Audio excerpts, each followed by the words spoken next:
So welcome back. Khan learning point में 9 practice set जो आपके सामने है। और आई होप आपको वीडियो अच्छे लग रहे होंगे। तो अच्छे लग रहे होंगे तो वीडियो चैनल को सब्सक्राइब और शेयर जरूर करें। और यदि नहीं लग रहे हो तो मिस्टेक हो रही हो तो कमेंट भी जरूर कीजिए, ठीक है। Question number first, 9 practice set का पहला क्वेश्चन। किस योजना के दौरान गरीबी रेखा को ग्रामीण क्षेत्र में प्रति व्यक्ति 2400 कैलोरी तथा शहरी क्षेत्र में 2100 कैलोरी के रूप में परिभाषित किया गया? तो वो कौन सी योजना थी जिसमें प्रति व्यक्ति 2400 कैलोरी तथा शहरी क्षेत्र में 2100 कैलोरी के रूप में परिभाषित किया गया? वो हमारी छठी पंचवर्षीय योजना थी, जहाँ गरीबी रेखा के ग्रामीण क्षेत्रों में प्रति व्यक्ति 2400 कैलोरी और सिटी एरिया में 2100 कैलोरी के रूप में परिभाषित किया गया। छठवीं पंचवर्षीय योजना। क्वेश्चन नंबर सेकेंड, कौन सी योजना 15 वर्ष की दीर्घ अवधि को ध्यान में रखकर बनाई गई? तो कौन सी योजना थी वो छठी पंचवर्षीय योजना थी, ठीक है। क्वेश्चन नंबर थर्ड, किस योजना को 15 वर्ष की दीर्घ, सेम क्वेश्चन रिपीट हो गया है, कौन सी योजना थी वो? छठी पंचवर्षीय योजना। क्वेश्चन नंबर फोर्थ, किस योजना को प्रिस्पेक्टिव प्लानिंग कहा जाता है? प्रिस्पेक्टिव प्लानिंग कहा जाता है, वो किसको कहा जाता है? छठी पंचवर्षीय योजना को प्रिस्पेक्टिव प्लानिंग कहा जाता है। क्वेश्चन नंबर फिफ्थ, सातवीं पंचवर्षीय योजना की अवधि क्या थी?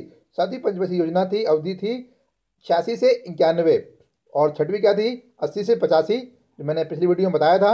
और सातवीं क्या थी? 86 से 91। क्वेश्चन नंबर सिक्स, सातवीं योजना का प्रमुख उद्देश्य क्या था? सातवीं योजना का प्रमुख उद्देश्य क्या था? आधुनिकीकरण। क्या था? आधुनिकीकरण सातवीं योजना का, पंचवर्षीय योजना का प्रमुख उद्देश्य था। क्वेश्चन नंबर सेवंथ, कौन सी योजना पदारीकृत अर्थव्यवस्था के रूप में वर्णित जॉन डब्ल्यू मुलर मॉडल पर आधारित थी? तो कौन सी पंचवर्षीय योजना थी जो जॉन डब्ल्यू मुलर मॉडल पर आधारित थी? वो थी हमारी आठवीं पंचवर्षीय योजना। अब आठवीं पंचवर्षीय योजना की अवधि क्या थी? तो आठवीं पंचवर्षीय योजना की जो अवधि थी 1992 से 1997, क्योंकि सातवीं क्या थी? 86 से 91। तो नेक्स्ट क्या होगी? 1992 से 1997, जो आठवीं पंचवर्षीय योजना है। अब आठवीं पंचवर्षीय योजना पहले से कब लागू होनी थी? तो आठवीं पंचवर्षीय योजना से पहले लागू होनी थी, कब होनी थी? 1990 में लागू होनी थी, ठीक है।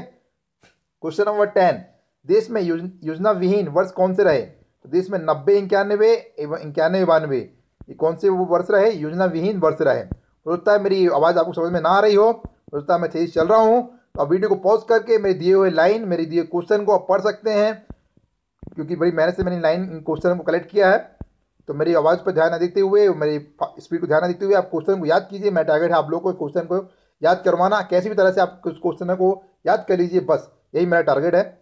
आप कैसे भी करके याद कीजिए, एक बार नहीं, दो बार नहीं, जब तक आप देखो, कितने बार देखो, बस आपको याद होना चाहिए। क्वेश्चन नंबर 11, किस योजना में विभिन्न पहलुओं को ध्यान में रखते हुए मानव संसाधन विकास को मूलभूत उद्देश्य माना गया? तो कौन सी योजना थी? वो थी आठवीं पंचवर्षीय योजना। क्वेश्चन नंबर 12, नौवीं पंचवर्षीय योजना की अवधि क्या थी? तो नौवीं पंचवर्षीय योजना की अवधि थी 1997 से 2002, नौवीं पंचवर्षीय योजना की अवधि थी। अब 10वीं क्या थी? 10वीं थी 2002 से 2007। 11वीं क्या थी? 2007 से 2012। क्वेश्चन नंबर 14, 10वीं पंचवर्षीय योजना का मुख्य उद्देश्य क्या था? 10वीं पंचवर्षीय योजना का मुख्य उद्देश्य 21वीं शताब्दी में भारत को आर्थिक महाशक्ति बनाना 10वीं पंचवर्षीय योजना का मुख्य उद्देश्य था। इस तरह से मैंने देखा होगा आपने, मैं सभी पंचवर्षीय योजना का की अवधि क्या थी, सबके उद्देश्य मेरे हर प्रैक्टिस सेट में आपके सामने आ रहे हैं। इन सबको आप याद जरूर कीजिए। क्वेश्चन एक नए क्वेश्चन से जरूर पूछा जाता है। क्वेश्चन नंबर 15, 11वीं पंचवर्षीय योजना कब से कब तक लागू रही? तो 11वीं पंचवर्षीय योजना जो लागू थी 2007 से 2012। ये मिस्टेक यहाँ लिखा हुआ है, ना कि 2017, ये मिस्टेक है, क्योंकि 11वीं पंचवर्षीय योजना लागू थी तो 2007 से 2012 थी। ये मिस्टेक है, आप इसको ध्यान न दें। मैं जो बोल रहा हूँ उस पर ध्यान दीजिए। 2007 से 2012। और 12वीं कब थी? 2012 से 2017। क्वेश्चन नंबर 16, राष्ट्रीय विकास परिषद NDC की 57वीं बैठक में 12वीं पंचवर्षीय योजना को अंतिम मंजूरी कब दी गई? तो कब दी गई? 26 दिसंबर 2012 को दी गई। क्वेश्चन नंबर 17, आधुनिक बजट में बजट की परंपरा की शुरुआत करने का श्रेय किसे कहा जाता है? तो आधुनिक बजट में बजट की परंपरा की शुरुआत करने का श्रेय दिया जाता है, किसे दिया जाता है? James Wilson. किसे दिया जाता है? जेम्स विल्सन को आधुनिक बजट में परंपरा शुरुआत करने का श्रेय दिया जाता है, किसको? जेम्स विल्सन को। क्वेश्चन नंबर 18, 1921 में किस समिति की रिपोर्ट के आधार पर सामान्य बजट से रेलवे बजट को अलग कर दिया गया? तो किस समिति के आधार पर? वो समिति थी अकबर्थ समिति के आधार पर रेलवे बजट को सामान्य बजट से अलग कर दिया गया। क्वेश्चन नंबर 19, अविभाजित भारत का पहला बजट 1946 में किसने प्रस्तुत किया? तो अविभाजित भारत का पहला बजट किसने प्रस्तुत किया? आर के षणमुखम शेट्टी। किसने? आर के षणमुखम शेट्टी ने अविभाजित भारत का पहला बजट 1946 में प्रस्तुत किया। कब किया? 1946 में। क्वेश्चन नंबर 20, स्वतंत्र भारत का पहला बजट कब प्रस्तुत किया गया? स्वतंत्र भारत का पहला बजट जो प्रस्तुत किया गया वो कब किया गया? 26 नवंबर 1947। देखिए, स्वतंत्र भारत का ये है 1947, और जब स्वतंत्र नहीं हुआ था मतलब अविभाजित, कब था वो? 1946 में। ठीक है, दोनों याद कर लीजिए। क्वेश्चन नंबर 21, स्वतंत्र भारत का पहला बजट किसने प्रस्तुत किया? स्वतंत्र भारत का पहला बजट जो प्रस्तुत किया किसने किया? आर के षणमुखम शेट्टी ने किया। क्वेश्चन नंबर 22, स्वतंत्र भारत का पहला पूर्णकालिक बजट कब प्रस्तुत किया गया? स्वतंत्र भारत का पहला पूर्णकालिक बजट प्रस्तुत किया गया 1948-1949 में किया गया। कब किया गया? 1948 और 1949 में स्वतंत्र भारत का पहला पूर्णकालिक बजट प्रस्तुत किया गया। क्वेश्चन नंबर 23, स्वतंत्र भारत का पहला पूर्णकालिक बजट किसने प्रस्तुत किया? एक क्वेश्चन कि पहला बहुत क्वेश्चन रिपीट हो रहा है, किसने किया?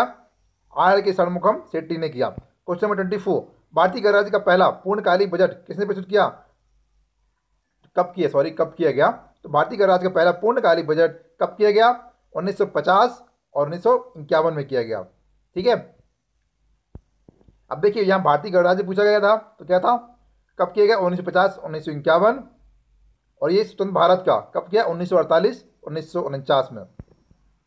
क्वेश्चन नंबर 25, देश में किन प्रधानमंत्रियों को स्वयं बजट प्रस्तुत करने का श्रेय हासिल है?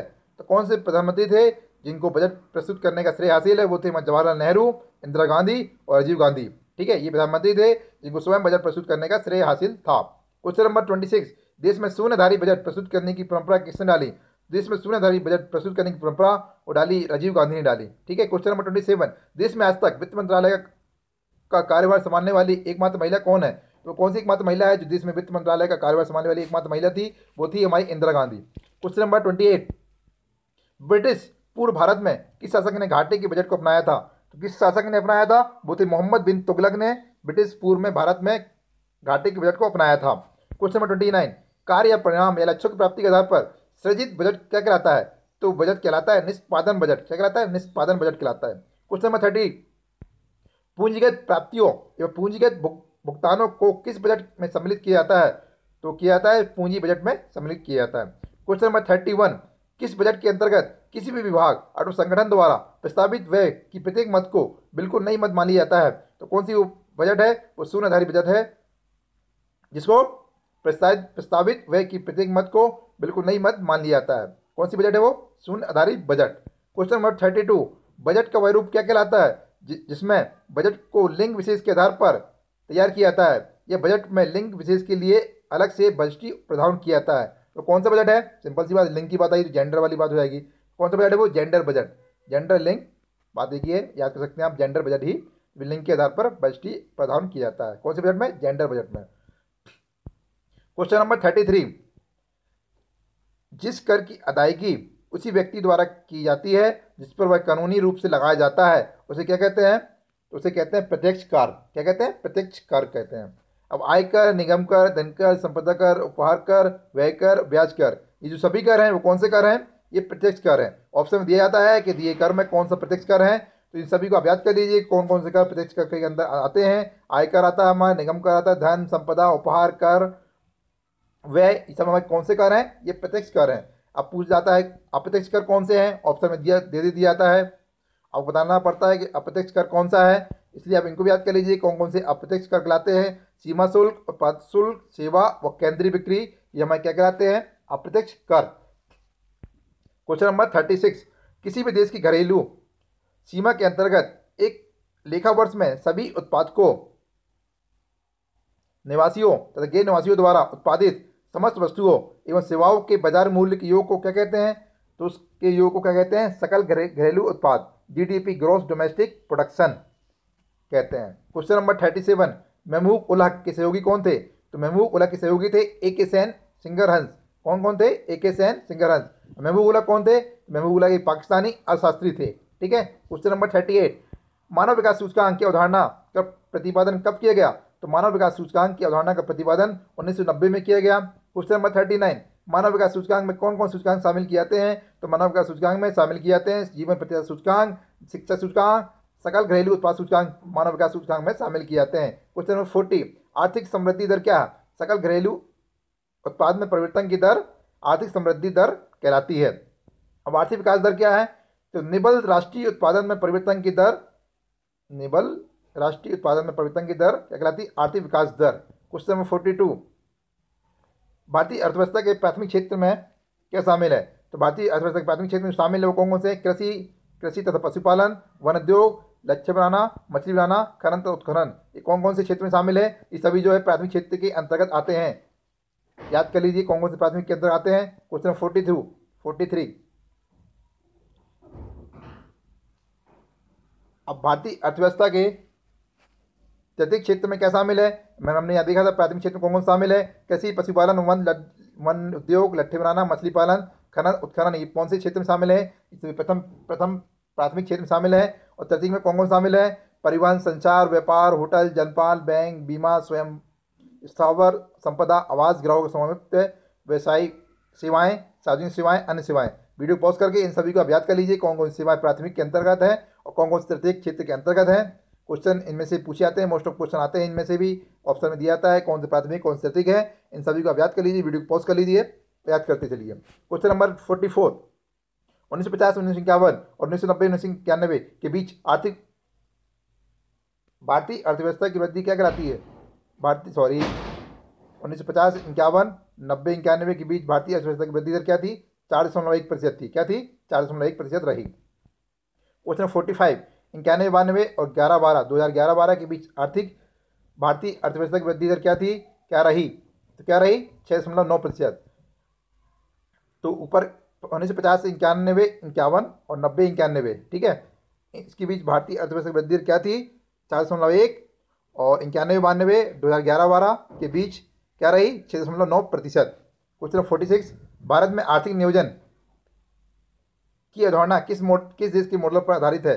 तो भारत में आर्थिक नियोजन की अवधारणा सोवियत संघ के मॉडल पर आधारित है। क्वेश्चन 47, आर्थिक नियोजन की अवधारणा को विकसित करने का श्रेय किस देश को जाता है? तो भारत में आर्थिक नियोजन की अवधारणा को विकसित करने का श्रेय सोवियत संघ को ही दिया जाता है। और भारत में आर्थिक नियोजन की अवधारणा जो हमारे सोवियत संघ के मॉडल पर आधारित थी उसका श्रेय भी सोवियत संघ को ही दिया जाता है। क्वेश्चन 48, सोवियत संघ में पहली बार प्रथम पंचवर्षीय योजना कब शुरू की गई?